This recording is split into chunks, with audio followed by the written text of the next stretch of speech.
শুভেচ্ছা এবং কৃতজ্ঞতা জ্ঞাপন করছি।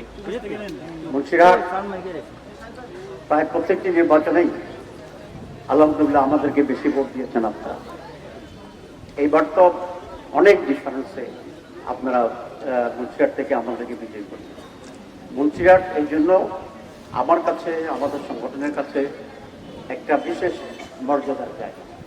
আর মুন্সিরহাটের ভিতরেও আবার ফেলনা, দেড়কোটা, সাতিয়ানি, যে জায়গাটাতে আমরা এখন আজকে এখানে আসছি, এটা আবার স্পেশাল। তাইলে আমরা কি দেখছি, মুন্সিরহাট 14 গ্রামের ভিতরে স্পেশাল, আবার মুন্সিরহাটের ভিতরে এই অঞ্চলটি আবার স্পেশাল। তো সুতরাং আপনাদের একটা বিশেষ মর্যাদা জায়গা যেমনি এখানে আছে, আপনাদের আমার প্রতি আপনাদের অধিকারও বেশি হবে, এটাই খুব স্বাভাবিক। নির্বাচনের আগে তো আমরা আসছিলাম, আপনারা অনেক পরিশ্রম করেছেন, অনেক সেজন্য আমি কৃতজ্ঞতা জানাই। এই অঞ্চলের মৌলিক সমস্যা আমার কাছে এখন দুটি, অনেক সমস্যা আছে।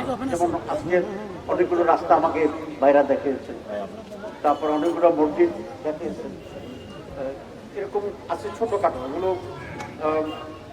সময়ের ব্যবধানে আশা করি আমরা একটা সমস্যার সমাধান করতে পারবো। কিন্তু মৌলিক সমস্যা হচ্ছে এই রোডটা, যেটা চট্টগ্রাম লাকসাম যে রোডটা, আমি যখন এমপি ছিলাম তখনই এই রোডটাকে আমরা রোডস অ্যান্ড হাইওয়েজের অধীনস্থ করি। কারণ রোডস অ্যান্ড হাইওয়েজ হলো সবসময় বেশি টাকার বাজেট, অনেক বেশি বাজেট হয়। তো সুভাষকে আসার সময় আমি দেখলাম যে কয়েকটি জায়গায় অনেক গর্ত হয়ে গেছে এবং লোকের চলাচলের জন্য একটা খুবই অসুবিধা। আমি আজকে রাত্রেই রোডস অ্যান্ড হাইওয়েজের ইঞ্জিনিয়ার যিনি আছেন, এক্সিকিউটিভ ইঞ্জিনিয়ার, তাকে খবর দিয়েছি, রাত্রে 9টায় সময় দিয়েছি কুমিল্লায়। আমরা এটা আজকেই বলবো, ঠিক আছে, এবং কিভাবে এটাকে সলভ করা যায়। আর একটি হচ্ছে যেটা আজকে আমরা উদ্বোধন করলাম, আপনাদের যারা সিনিয়র আছেন তারা এটা জানবেন যে আমি যখন এমপি ছিলাম তখনই প্রথম এই ফখরুদ্দিন রোড শস্যদি অথবা আলকরা থেকে বলেন, সেখান থেকে রাজাবাজার পর্যন্ত 32 কিলোমিটার রাস্তা সেই সময় আমরা 1000 টাকা করছিলাম। তো সেই রাস্তাটি আবার রিপেয়ার করে এবার নতুন করে চলার জন্য, বা যেখানে যেখানে অসুবিধা ছিল সেটা রিপেয়ার করা হয়েছে। এখন এই রাস্তাটা কিন্তু বেশ সুন্দর রাস্তা, আমি প্রায় পুরো রাস্তায় গাড়ি নিয়ে ঘুরে দেখেছিলাম। তো সেটাই আজকে আমরা উদ্বোধন করছি। এটা মোট 47 কোটি 40 লাখ টাকার রাস্তা করা হয়েছে প্রজেক্ট। আগে তো আমরা কোটি শুনলে ভিন্ন রকম মনে হতো যে কোটি, ঠিক আছে। তো এবার 1 কোটি 2 কোটি না, কত কোটি?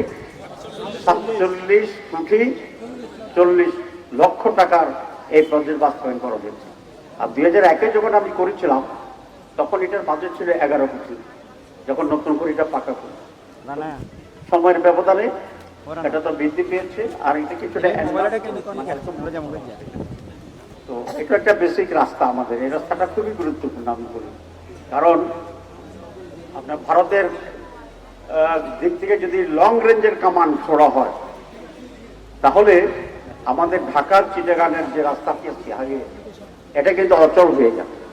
কারণ তাদের লং ডিস্টেন্সের যে কামান, সেই কামানের আওতায় আমাদের ঢাকা চিটাগাং হাইওয়ে কিন্তু পড়ে যাবে, চলাচল বন্ধ হয়ে যেতে পারে। তখন আমাদের ঢাকা চিটাগাংয়ের চলাচলের জন্য অন্যতম প্রধান বিকল্প রাস্তা হচ্ছে ফখরুদ্দিন।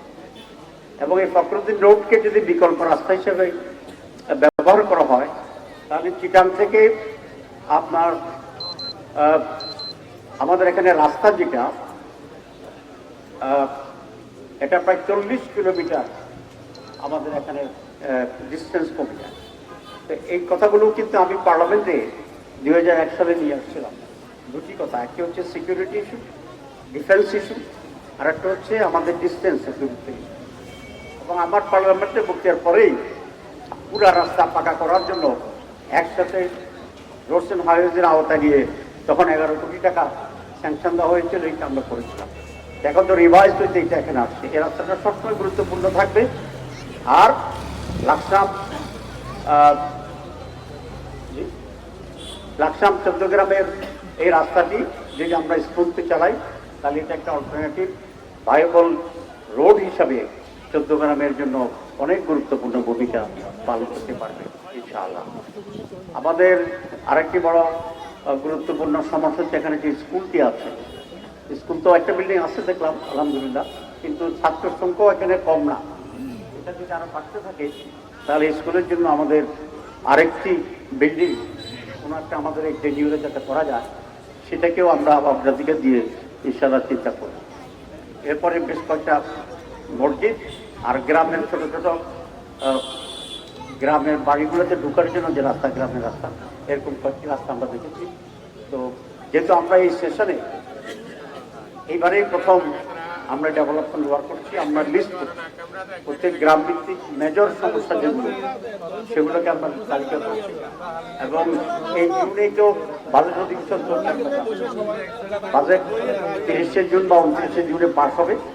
জুলাই থেকেই নতুন বাজেটের আওতায় বিভিন্ন ডেভেলপমেন্ট কাজ শুরু হবে এবং সেই জুলাইয়ের ডেভেলপমেন্ট কাজের জন্য যে তালিকা হবে, যে প্রজেক্ট তৈরি হবে, ইনশাআল্লাহ আমরা চেষ্টা করব এখান থেকেই আমাদের উন্নয়নের কাজগুলো যাতে আমরা এগিয়ে নিয়ে যেতে পারি ইনশাআল্লাহ। আমি এই কথা বলে শেষ করছি যে আমি আপনাদের প্রতি খুবই কৃতজ্ঞ, সবসময় কৃতজ্ঞ থাকবো। আপনাদেরকে অগ্রাধিকার ভিত্তিতে বিবেচনা করার জন্য আমরা চেষ্টা করব ইনশাআল্লাহ। আর